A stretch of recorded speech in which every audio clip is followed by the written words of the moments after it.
j'ai rencontré pas mal de situations qui m'ont amené à questionner ma foi, qui m'ont amené à me poser un bon nombre de questions sur le meilleur moyen de garder la foi quand je n'en avais plus, mais quand je n'en avais plus. Et c'est la raison pour laquelle, justement, je me suis dit que l'un des moyens qui me permettra, en tout cas, pourquoi pas, hein, je l'espère, avec l'aide du Saint-Esprit, de fortifier cette foi, de fortifier cette motivation dans mes activités, dans ma vie au quotidien, et ben, c'est tout simplement de mettre en place cette plateforme pour en parler avec vous. Voilà. Et donc, bien sûr, je vous invite à vous abonner. Hein, si vous êtes là pour la première fois, je vous invite à vous abonner, à liker et bien sûr à partager cette vidéo pour qu'ensemble, justement, on puisse vivre ce parcours de foi, trouver des sources de motivation, des témoignages qui nous aideront à fortifier justement cette foi et à mieux justement acquérir cette foi qui déplace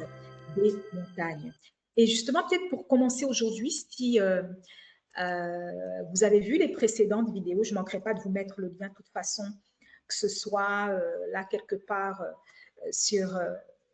la vidéo que vous allez voir ou même en description. Je ne sais pas si vous vous souvenez, pour ceux qui l'ont vu, l'une des toutes premières vidéos, en tout cas la toute première même des vidéos que j'avais publiées sur la chaîne,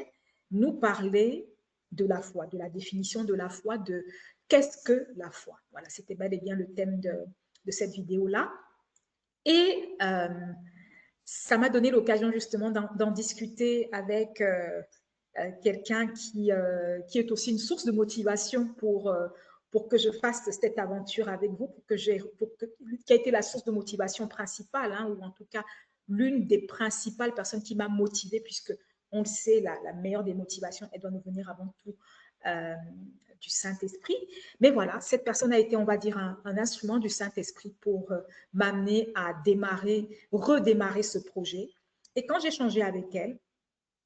en parlant de foi, on a eu une discussion qui a mis quand même en lumière un point que je voulais, qui m'amène à faire justement cette vidéo pour parler avec vous. Qu'est-ce qui doit être la source de notre foi? D'où vient la foi? D'où doit venir en fait notre foi? En tant qu'homme, que